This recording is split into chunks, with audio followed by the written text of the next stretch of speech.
All right, so this is my conversation with Sarah Adams. Sarah is a former intelligence analyst and targeter with the Central Intelligence Agency. She also served as the senior advisor to the U.S. House of Representatives Select Committee on Benghazi. In addition to that, she is the co-author of the book Benghazi, Know Thy Enemy, a cold case investigation into the events that unfolded in Benghazi in 2012, where Ambassador Stevens, amongst a few other Americans, died as a result of the terrorist attacks by Al-Qaeda. In the book, Sarah explores the attacks and showcases the terrorists who were involved. I hope you would enjoy my conversation with Sarah, and be sure to get her book when you get a chance.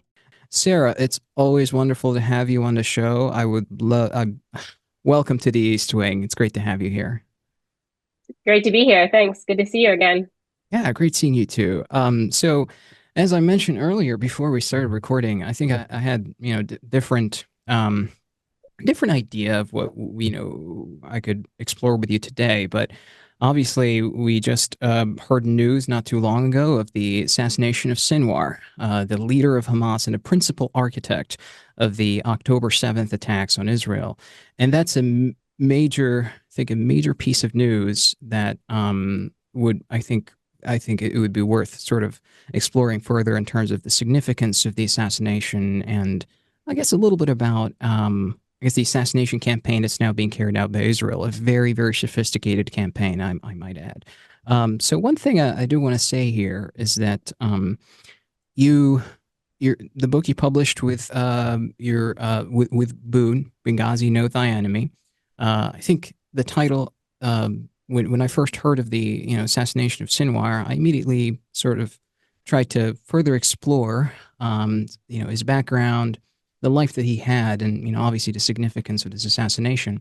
And with the title of your book, Know Thy Enemy, I think for Sinwar, he did know, quote, his enemy for many years, right? He learned, he was in Israeli prisons. He mastered Hebrew. He knew, he had a tremendous amount of exposure to Israeli culture, Israeli language, obviously Hebrew, and a lot of other elements. So I think that worked out for him, I guess, pretty well in terms of becoming a leader of obviously Hamas and with the sophisticated operations that he carried out throughout the years.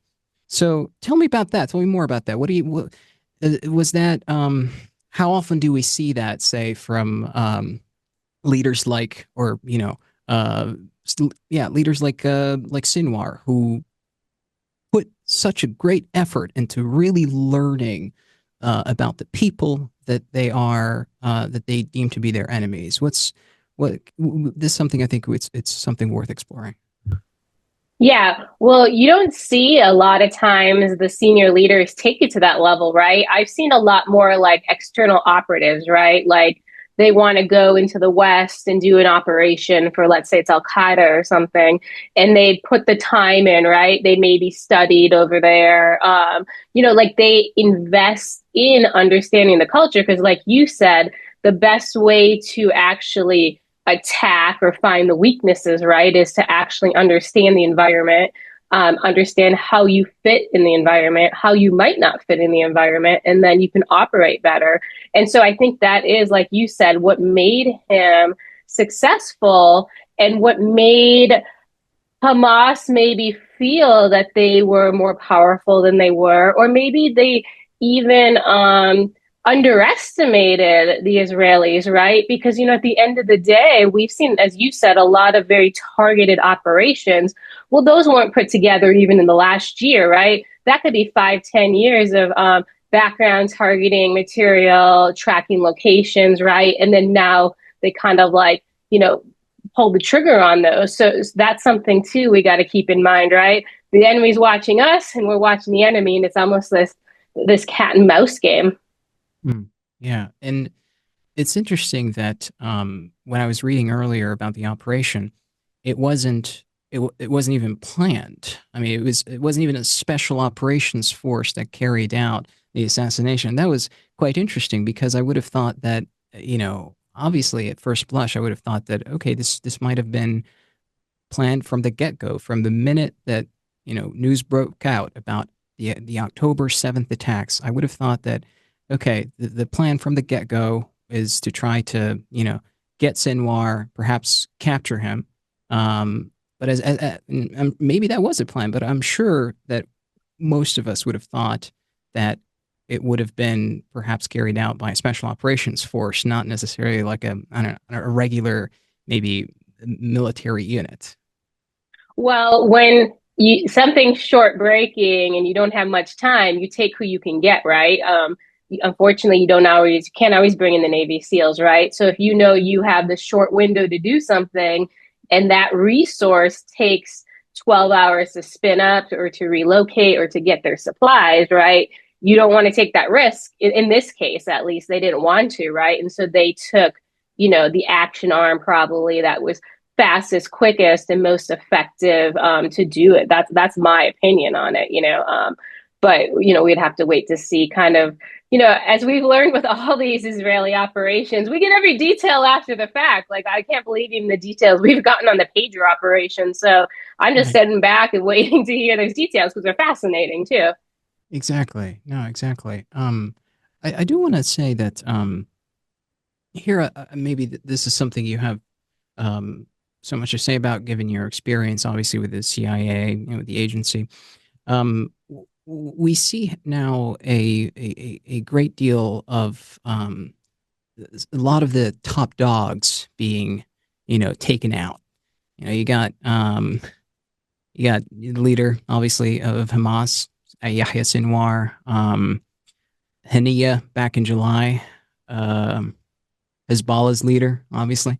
Yeah. Um, and this is, we see this being carried out, but I think it would also be interesting to know maybe what, perhaps understanding more about the strategic significance and the blow that might create on these groups, whether it be Hezbollah, Hamas, or otherwise. Especially since, I mean, you might speak from U.S. experience with Al Qaeda and with taking out Osama bin Laden, right? That is a major blow, but I think it would be interesting to hear what the sort of significance here, strategically, and obviously on the war, the operations that are being carried out, broadly speaking. Yeah, well, you use the right word, right? Operations. So, like the US's success really wasn't taking out bin Laden, right? That was just kind of like the win they always wanted. Their success was over and over again taking out the head of Al Qaeda's external operations, right? Because he would plan the attacks in the West, or they would, whoever that person was, and you take him out, you stop a plot. You take out the next one, you stop a plot, right? So these key individuals now that we've seen, especially since January, kind of, taken off the battlefield, these were key operational planners, right? Or they were key individuals who ran the missile program, right? Or the training programs. And so those are like, I like to call them the doers, right? They're the guys that like go get it done, right? And remember, a lot of them have 20, 30 years of experience. I mean, obviously some longer, when we talk about even the individuals involved way back in the Beirut bombings, right? So you're losing thousands of years of experience in Hamas and Hezbollah now. Like, that is extremely difficult to reinvent, right? And they likely won't. They'll likely just align more with Al Qaeda, as we mentioned, that the Taliban, IRGC, and take in those skills, right, instead of bringing up really junior people to lead these things. So they luckily have the relationships to fill in some of these gaps, but it is going to be very difficult to be operationally effective. Yeah, yeah. One thing that's interesting about recently published, I guess a sort of a sketch of the ones who collaborated with Hamas from Al Qaeda to carry out the October 7th attacks on Israel. Um, Here, I'm interested to know more about that sort of connection that has been established, maybe over the years, maybe recently.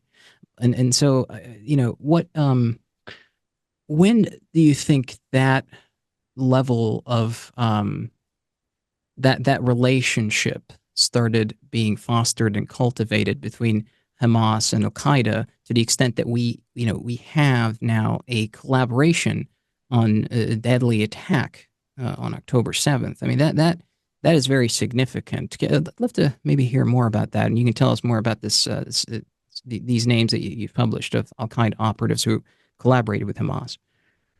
Well, the really interesting thing is, and I know you'll understand this, but the relationship that matters the most is like the Libyan Palestinian relationship, right? Mm. Because that's what Izzadine, he fought way back when the Italians came into Libya, and that's where this militant, fighting, mujahideen type of relationship formed. But if you want to talk present day, really, a lot of it happened around the Libyan revolution. Like Hamas members came in, supported that. And then, as you know, like Syria kicked off. And so Al Qaeda was fighting in Syria along with Hamas. And then, as you know, there was the second Libyan civil war, mostly in Benghazi and Darna starting in 2014. Hamas came in and fought with both Al Qaeda and ISIS during that war, right? So a lot of people are like, oh, they just came together. It's like, no, it's been at least a dozen years.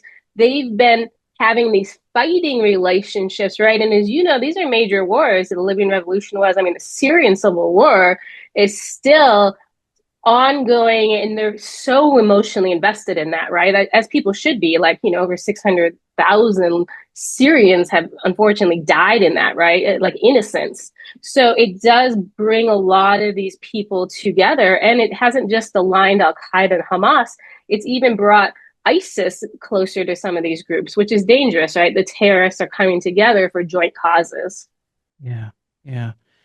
There's also the element of, I think, the obviously smuggling of weapons through Egypt, and I may have, Mm-hmm. I think I briefly maybe talked about that with you recently in recent months. That I think would have started after 2012, right? Yeah, it actually started during 2012. Um, Main person at the time was Khalid Sharif, right? He was setting up what they were calling the Libyan National Guard. But what he really was doing at the time, he was using that military unit as a cover, and he was buying like weapons like he was a nation state, right? So not like black market weapons, but I'm the government of Libya. I'm buying these weapons. And he was buying those weapons, sending them to Hamas, like you said, through these pipelines through Egypt and whatnot. And then Al Qaeda was also very involved, as you know from our Benghazi book, like Wissam bin Hamid was a key supporter of Hamas. And actually, when he died, Abu Ubaidah, the spokesperson for Hamas, said, Wissam was the number one weapons supplier to the Al Qasim brigades, right? And then, we talk about the famous drone program of Hamas, right? Everybody saw the air program as they came into Israel. Well, that was named after a Libyan Tunisian, right? He was also close to Al Qaeda in Libya and like our Benghazi attackers, right? So these relationships have gone on for years. Even in the United States, we have Ahmed Abu Khatala in prison from Benghazi, the kind of the person they claim is the mastermind. But he also was bringing weapons into Gaza for Hamas. And I even put in our book a picture of him in Gaza. So yeah, these relationships go on a very long time, but like you said, they took advantage the most of this kind of security vacuum after Gaddafi fell, and that's really where the weapons got to like a high level of proliferation. Hmm. This is this honestly this fascinates me because you see now there's there's no sort of U.S. ambassador to Libya. There hasn't been well, there was a nomination, but I think I think if I'm not mistaken, the person who was being nominated decided to, I guess, step down. Um, and you see perhaps the influence of both uh, China and Russia, where they're trying to um, create some level of presence in Libya, but there are, but compared to U.S. influence or U.S. presence, it might not be as strong as that of, say, China's or Russia's. And there's, you have obviously here the issue of the proliferation. You have the ties, these connections between Hamas and Al Qaeda. What do you what is the U.S. If they're playing any role in trying to mitigate that? What are they? What is the plan? Is there a strategy? Is there something that is being done about this?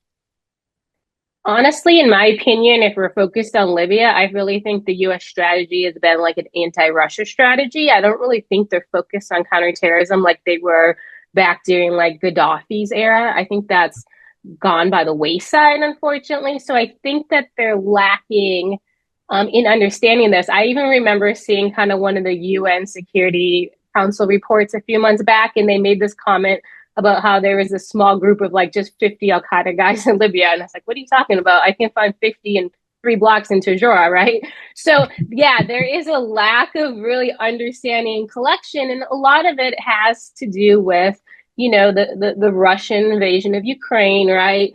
And this increase in collection of, hey, we're going to focus on Russia and what Russia's doing. Russia's the enemy now. And that's really been the focus in Libya, unfortunately. They really have, I think, huge blind spots on what the terrorists are doing, especially, like you said, not just the collaboration, but actually Libya has become one of the major financial hubs of Al Qaeda. And I just think that's just been completely ignored and lost in the shuffle of all this. Yeah, and you have this is something that I also may be interested in exploring with you here is the account of the death of the son of Bin Laden. I forgot what his first name was. Hamza. Hamza Bin Laden. Yeah, yeah, yeah. Hamza. Um, and that you have reports in 2019 saying that he was assassinated in operation, but it seems to be he's still around, and that is what is happening here? What's the disconnect? What are we seeing here? Why is there a sort of why are there conflicting reports? Yeah, I mean, the conflicting reports are because obviously the US government took the strike. And so when you do a strike, there's something called battle damage assessment, right? So Mm. you pull in all your info and then you make your assessment. Yes, he was killed. Well, the US government feels very strongly in their battle damage assessment of that strike to where they won't change their assessment, even though the Brits are even saying he's alive. Obviously, there's hundreds of Afghans now who have seen Hamza in the last few years. So unfortunately, sometimes it's hard to get people to admit they're wrong. And Hamza's obviously taking advantage of it, right? He's not going out and doing speeches. He is doing meetings, but they're small meetings with very trusted individuals, as you can imagine. He doesn't even meet a lot of like foreign type of delegations unless it's like Saudis or something. So he is also smart to play the game. And so he's leading Al Qaeda. But as you can imagine, if some people don't believe that, they're not collecting on him. And so he's getting to kind of like operate in the shadow, right? And not even feel that stress of, hey, someone's coming after me. I mean, even if you look at the US most wanted list, they haven't updated it. So his bounty is $1 million, right? Oh, That's nothing.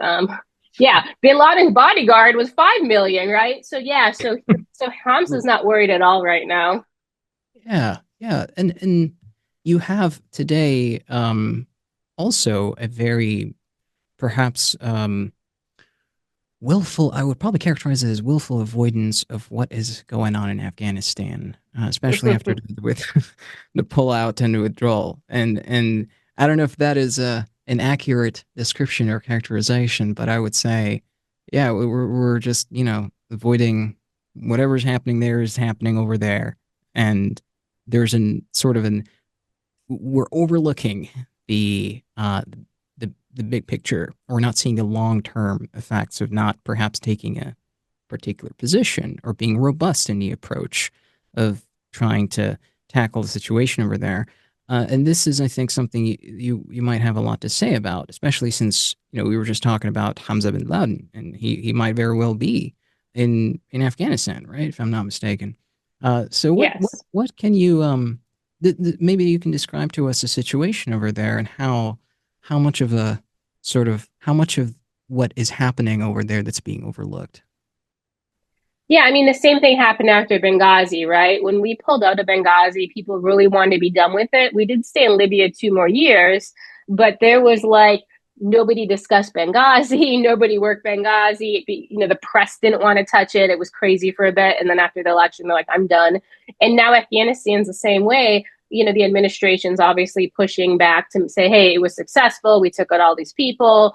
But as we know, it's now become the greatest, terrorist safe haven probably of all time, right? It's way worse than it was in 2001, and it's now way worse than Iraq was at the, 2003, 2004 timeframe, which I don't think we ever thought we would see militancy at that level again. So it's actually very concerning. So yeah, and then as you know, the other thing is the media then won't pick it up, right? Because they reach out to the administration or to the different intelligence agencies, and they're like, that's not true, or don't touch it. That's the Hamza bin Laden problem. So the Hamza bin Laden story sat on the news desks in the United States for over 2 years.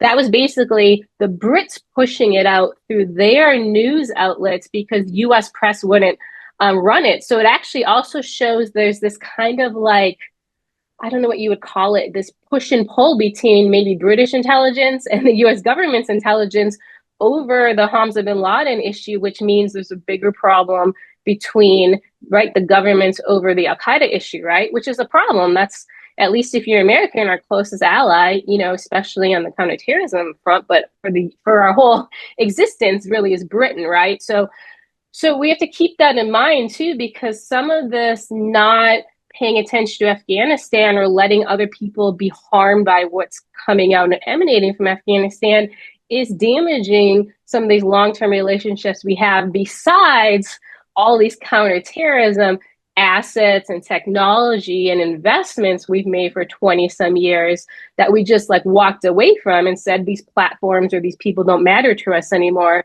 And they do, right? There's going to be more attacks coming from Afghanistan. And then how do we circle back with these people and say, oh, we need you again, right? Like, there's people I know now that hate the CIA when they served with us for very long periods of time. That's a very scary situation, right? Some are even in America and Wow. they're turning now against the US, right? I mean, we just saw it with the individual detained last week, right? He was a local guard at a CIA base in Afghanistan. About a year ago, he became like he just spent a lot of time with extremist content online and got like pulled into it and then reached out to ISIS, right? That stems from something, right? A break in trust. Hmm.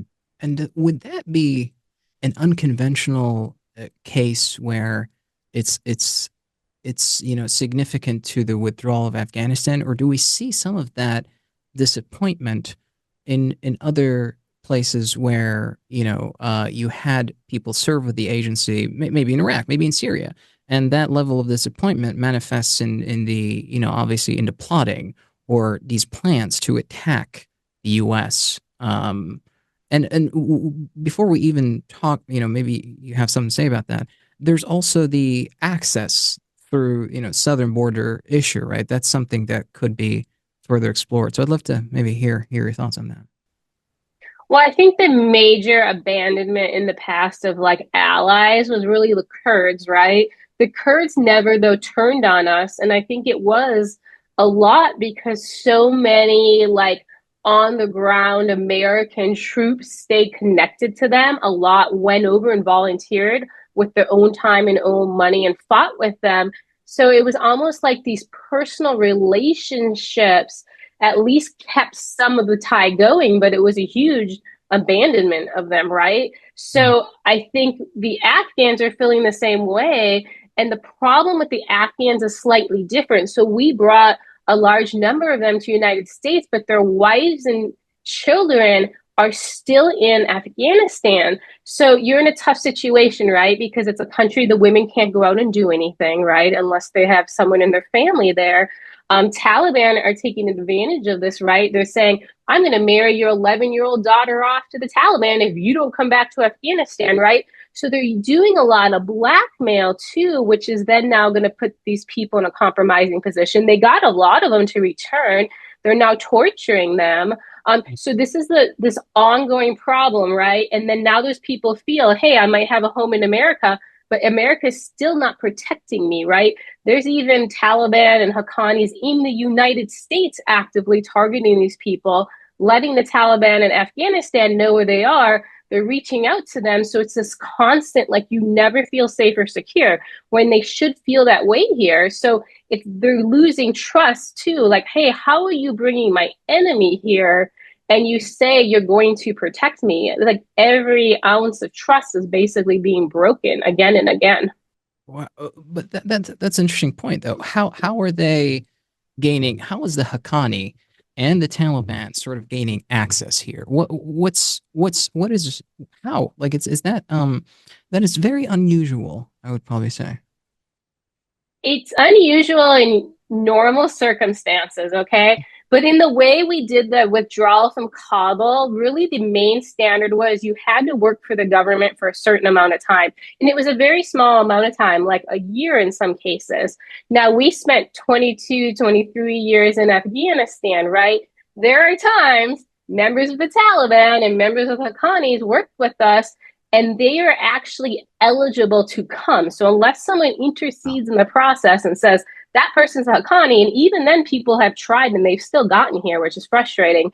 So a lot of Taliban worked for us over the years, right? We weren't probably doing the counterintelligence good enough to do something about it, right? But they are eligible to come. And until somebody actually does a really good job and looks at the process and actually does an extreme vetting of the situation, they're going to keep getting here. And once they're here, it's very hard to get them out, right? That's the one problem, right? They're now America's problem in America for a long period of time. Gosh, and this is not something that I think it would that be considered unprecedented. Like, I don't think there were. This is where I guess I reached the limits of my knowledge here, but I don't know of historical instances when you had such, maybe from a different country, terrorists being present because they present in the country because they figured out maybe a loophole, hole in the system. And here, I mean, you have this particular case of eligibility, and they're abusing that whole. And obviously, there's the issue of the southern border. There's access too, which might be overlooked as well. So here we have two primary issues where that can create a that can make terrorist activity rampant domestically. What's how can one be able to fix that? I mean, it's a big problem. I mean, it's very complicated, right? There was even a situation where the Haqqanis were trying to marry Haqqanis into women in the U.S.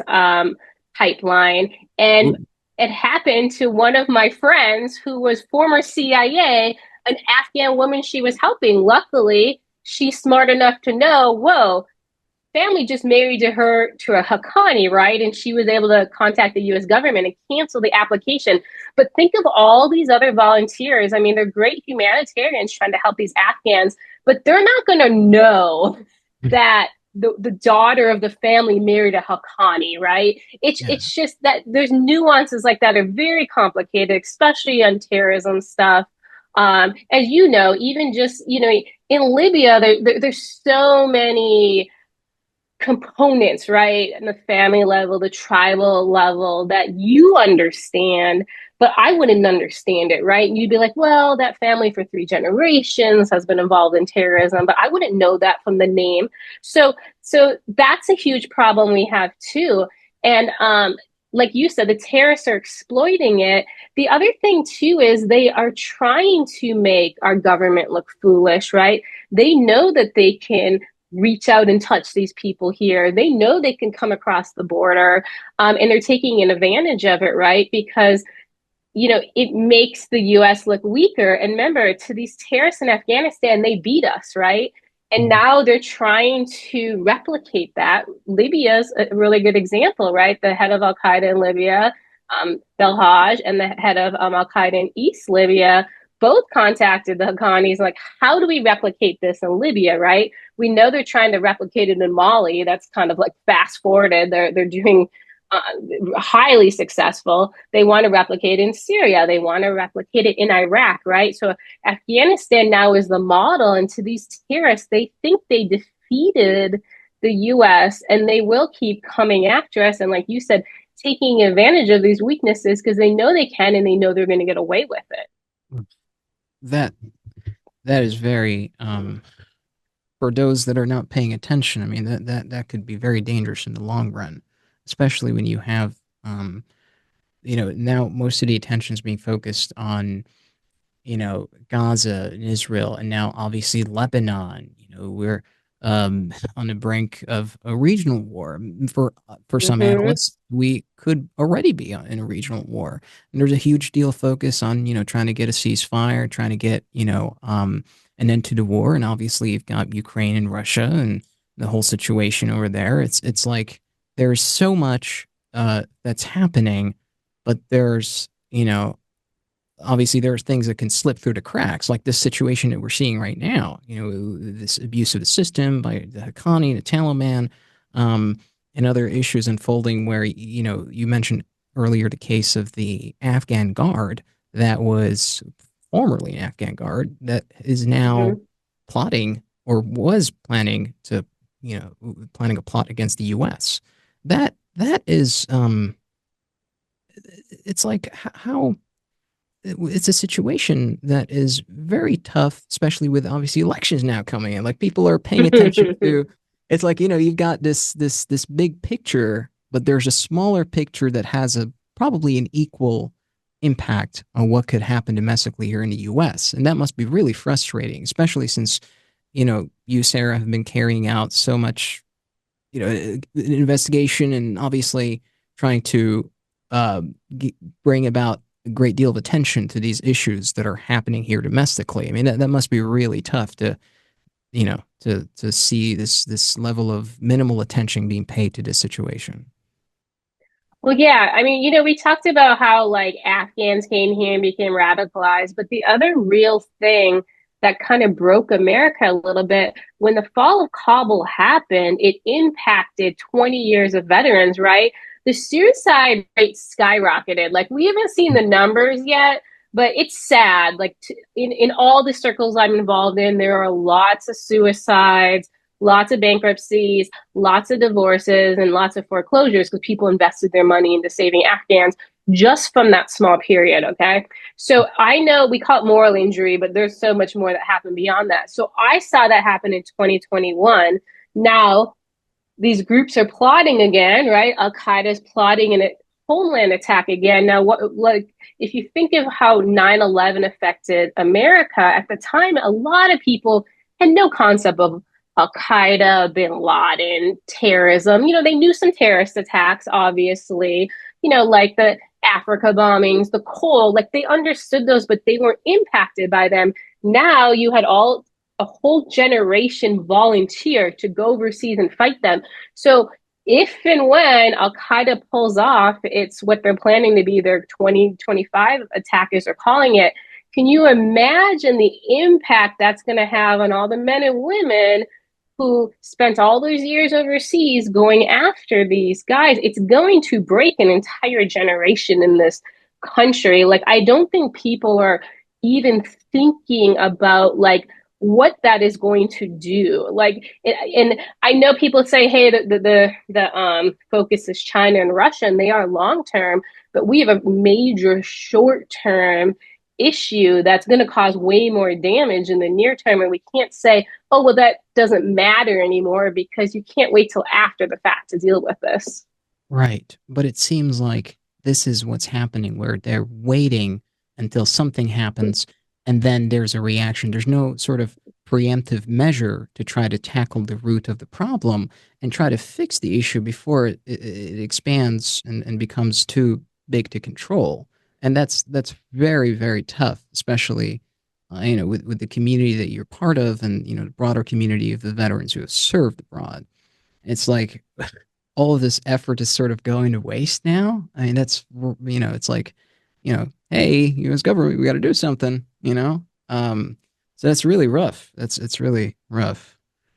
It Um, is. And we had the same problem in Benghazi. So after Gaddafi fell, a lot of terrorists came into the country, right? So you'd think the focus would have been on collection against the terrorism, but it wasn't. The focus was on political reporting, right? I always say we only had one or two counterterrorism case officers in the entire country, right? That's prioritization by our politicians saying this is what we're giving you money for and this is what you collect on, right? So we were sitting ducks in Benghazi, like there wasn't counterterrorism dollars, let's say, going to the NSA, right, to do signal collection on terrorists in Benghazi. Like none of that existed. So it's almost like they put us there, and we were only ever going to be attacked, right? And we didn't have any of the collection to protect ourselves, right? And now we're seeing this on a giant scale. In Afghanistan, we lost 98 to 99% of collection, according to the head of CENTCOM, right? Like that's a very high number for him to say. And so to have that kind of black hole, and look at the black hole just for the Israel attacks, right? Look at that, killed over 1,000 people. So yeah, like this lack of focus is like you're watching this train come, right? And you know it's going to like smash into a car and you just have to watch it. It's like the most frustrating thing ever. Gosh, I remember there was a time when I was attending this lecture with my professor, and we brought in two individuals from the agency. I forgot what their names were, but I'll reach out to my professor and maybe share those names with you because you might recognize them. um, at the time we were, just sort of having a discussion with them about obviously their careers and some of the key operations that they can talk about, and the impact that they've and the impact of those operations. But in any case, um, I do remember, I think, one of the students asking a question about how they deal with the sort of work, how they deal with policymakers not perhaps prioritizing some of the reports that they submit, or some of the the key elements of an impending danger, where the agent knows that this is important, but the policymaker, even though they are being briefed about it, they're not doing anything, or they're doing small things to tackle the problem, but they're paying attention to other things. And that, I think, especially with these people that were brought to the lecture, they said it is frustrating, but at the same time, you are serving. You're not going to be political about this. You are serving the country. You're serving your government. No matter what happens, you're going to do your job. And maybe that's something that resonates with you. And maybe might even have a story about that, where you find yourself in a position where you are providing accurate information about something that's very important, that should be paid at being, that the policymakers should pay attention to, but they're not. And that, I'm sure that's really disappointing as well. Yeah, I mean that happens, as you can imagine, a lot of times. One of the biggest problems, right? A lot of the analysts working ISIS, for example, President Obama didn't really want to hear about them, right? And so they would, like you said, keep putting the reports forward, keep putting the reports forward, and they weren't listened to your action and worked on. And unfortunately, your job is to answer the questions of the policymakers and to give them information so they can make decisions. I mean, one of the things I really like to focus on is if you do think it's to a level, right, that goes beyond, you can do more. So, I had a situation where we were getting a lot of pressure from policymakers to do drone activities, right? And there was the Mumbai attacks, and we were getting pressure from policymakers to actually do drone strikes, right? And this was in my book Right. on the terrorists involved. But as you know, and if anyone in the region there knew, where we were doing the drone strikes, right, weren't where the Kashmiri militant camps were, right? Two different sides of Pakistan. So we really couldn't affect them in that way. But I did have a boss that was going to do a strike on a camp that had bad reporting that it belonged to the group, even though we debunked it, just to make them happy, right? Hmm. And there is a lot of that because of the politicalization. And so, of course, I ended up stopping that and caused, obviously some problems in my career doing it. But there are times you can't just say, this is my job, I march in line, right? Because you're also hired for your ethics, right? Like, you're not just hired because you have this skill or that skill. You're hired because you're going to do the right thing to protect America and by American ideals and for the American people, right? And so that luckily does exist, and a lot of people do step up, right, and say, hey, it shouldn't have been done this way. I think you're seeing a lot after the fact of a lot of people in the government who really didn't believe in the Iraq war, and not enough of them said it at the time, right? And now after the fact, pretty much everyone in my generation, and I'm one of them, right? Like, none of us believed in the Iraq war, and none of us thought we should go to war in Iraq, right? It's Yeah. like you almost have to have that groundswell early, right? And we have to get that back into the government. Like, that doesn't really exist in the military. There's a chain of command. It's very difficult to do that. We saw it with Stu Scheller after Afghanistan. That's not how they are. But the intelligence community is very different. In CIA, it's truth to power, right? I can tell the director of the CIA he's wrong, right? I'm not going to get in trouble for that. I'm not going to supposed to get reprimanded from that, right? Like, they hire you because you're one of the people who can do that, and we have to keep having people like that. Right. Right. I remember a story from one of my former guests here on the show, and I'm sure you recognize him. His name is Rick Prado, and Mm-hmm. yeah, he was, he's also in the Everyone agency knows for. him. He's famous. Oh yeah, oh yeah, 24 years in the agency, and a lot of interesting stories that you know Rick has, and so we were having a conversation on the show. I don't know, a month ago or something, and one of the things that he brought to the discussion was the hunt for Osama bin Laden, and I remember he mentioned that in the 1990s, he and another operative were in not Afghanistan, in Sudan actually, Mm-hmm. and they had eyes on bin Laden, but at the time, there were no I guess orders by the U.S. government to have him apprehended or perhaps even killed. Mm-hmm. And then he felt a level of perhaps regret after the fact when the 9/11 happened, and obviously with the ensuing hunt of bin Laden, because at early on they had eyes on him, and he could have they could have gotten him, but because you didn't have orders from above, you couldn't act on that, and that instilled perhaps a sense of guilt on Rick, and he was recalling that story, and obviously at the outset it's like, man, we might have been able to prevent those attacks from happening if we had those orders to apprehend or perhaps even kill bin Laden at the time. Yeah, I mean, I had two situations like that. One of my targets, we had the approvals on him for a year, and they Mm. went away.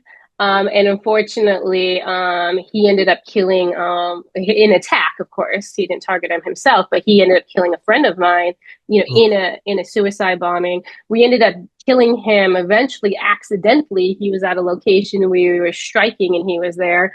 And then another great example is Muqtab al-Muqtar. Remember, I went up to Libya to capture him. Well, our chief wanted me to capture him. The headquarters didn't approve me to capture him.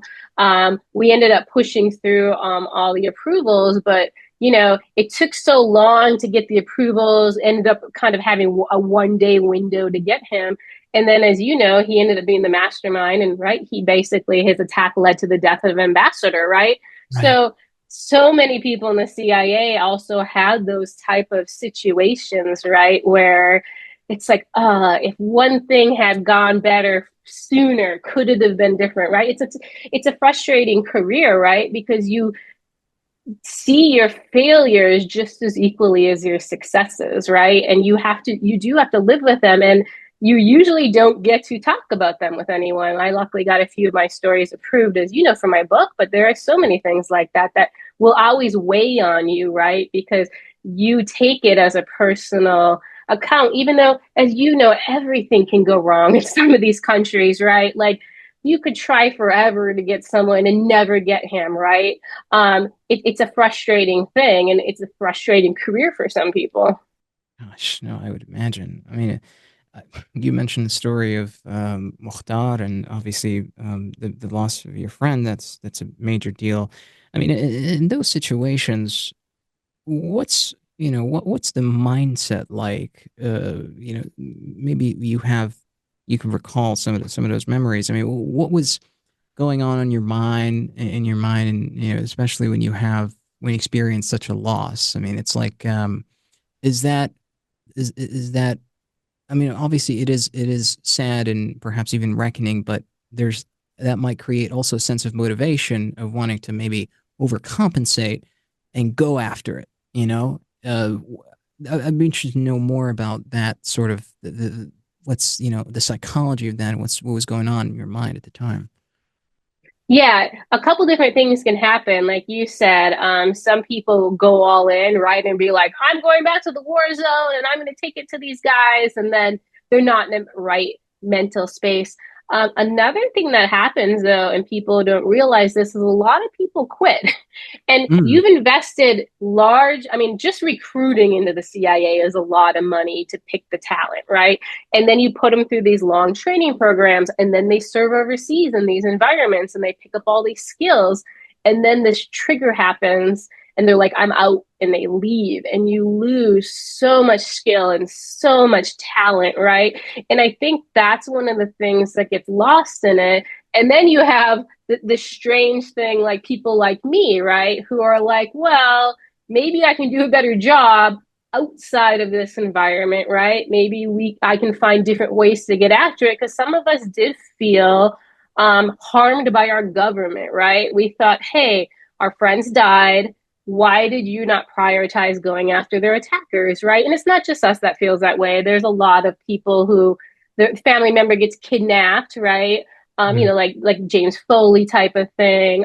And then they die, right, by the terrorist hands in custody. And those families kind of feel like, could you have done more? Should you have done more? And they sometimes feel like, hey, the government let me down. And so we do have that feeling too of people in my generation just thinking, my government let me down, which is strange because I volunteered to serve them. Like, why aren't they giving back what I gave? right, right. That would be rather emotionally debilitating. There's also, I guess, the idea of wanting to maybe, like you mentioned, maybe you can create a sort of change from the outside.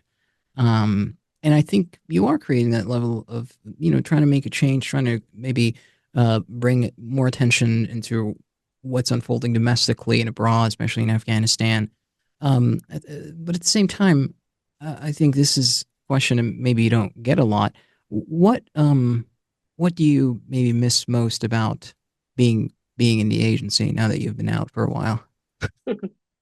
I mean, the thing I miss most about the agency is the budgets and the technology, right? Because if you need to get something done, you have the money to do it. You don't have to like count pennies or beg for money.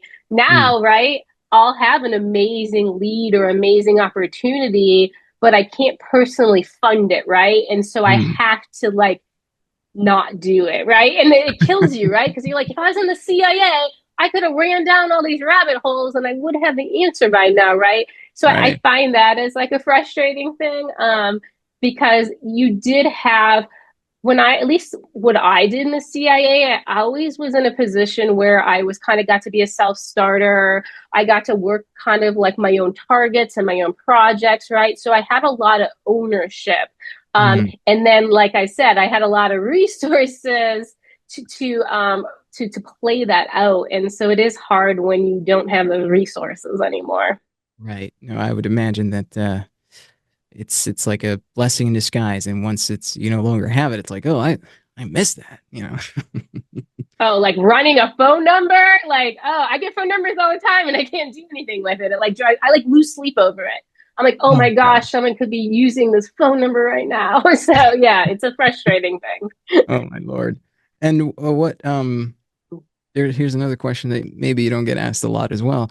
But um if you were to look back at your days at the agency, what if what is a case or a scenario, if you can disclose it, that you think you could have done better? Something that you're like, maybe I could have done a better job at that one. Yeah, I mean, that's a really interesting thing to bring up, right?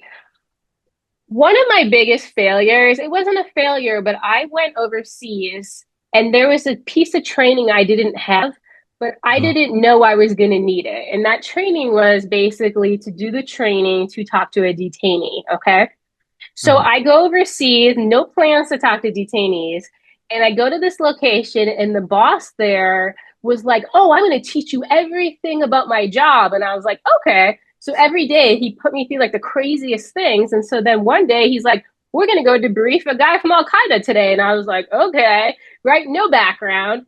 Well, so I do all my reading on him. I knew who he was. So it's not like I was going in and knew nothing, but I did my reading.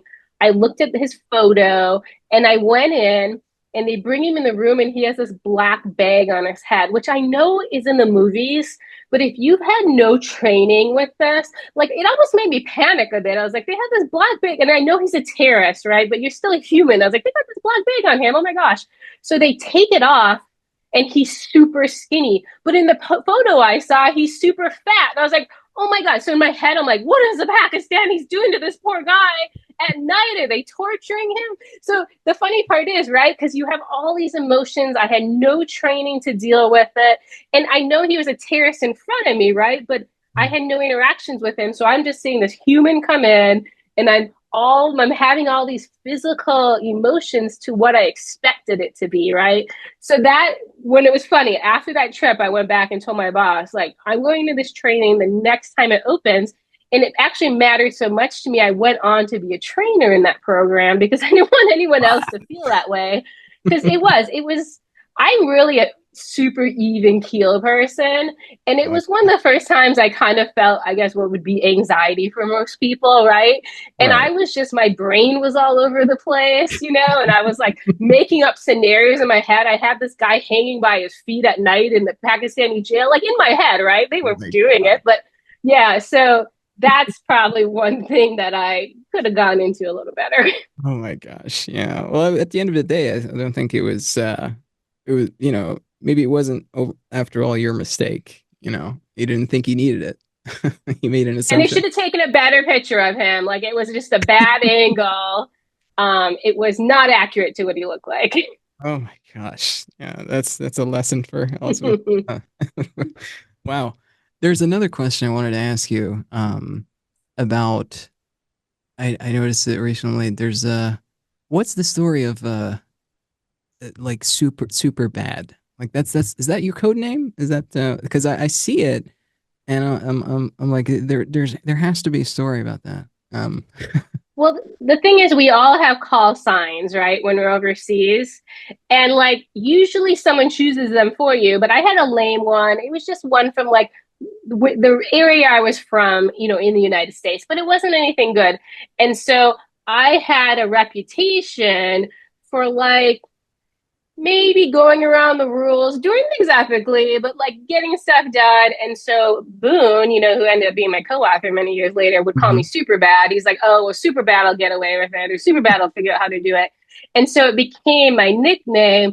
And then you'll see some people shorten it. So like Tonto from Benghazi calls me SB, and people are always like, what's that about? I'm like, well, it's just super bad shortened. So yeah, it's just everyone gets their call signs, and mine's good, right? People have bad call Yeah. signs. I remember when I was overseas, there's this guy, his call sign was somebody. And so like we had to do all this radio chat, and it would be like, hey, whatever, Princess is here with somebody. And then the boss, it's like he never could catch on. He's like, who's somebody? He'd say like 50 times. So finally we had to change the guy's name because the boss could like never like dawned on him. It's like they've said somebody 40 times. Like, but yeah, so some call signs don't work, but it is what it is. That just reminds me of a hilarious scene from a movie called Rush Hour 3. I don't know if you know that scene or you've seen that movie, but they're in this place where they're talking to, I guess, Chinese people, and it's just a comedic scene, but essentially the names are you and me or something like that. So that creates a great deal of confusion. And that's just, yeah, it's like who's on second or all that stuff, right? right. Yeah. And I'm sure a lot of people that might be listening to this would probably know what that scene is. But yeah, I do have one final question, and this is actually about Boone and the tag name or the code. So we talked about your code and your co-author Boone, Benghazi, Know Thy Enemy.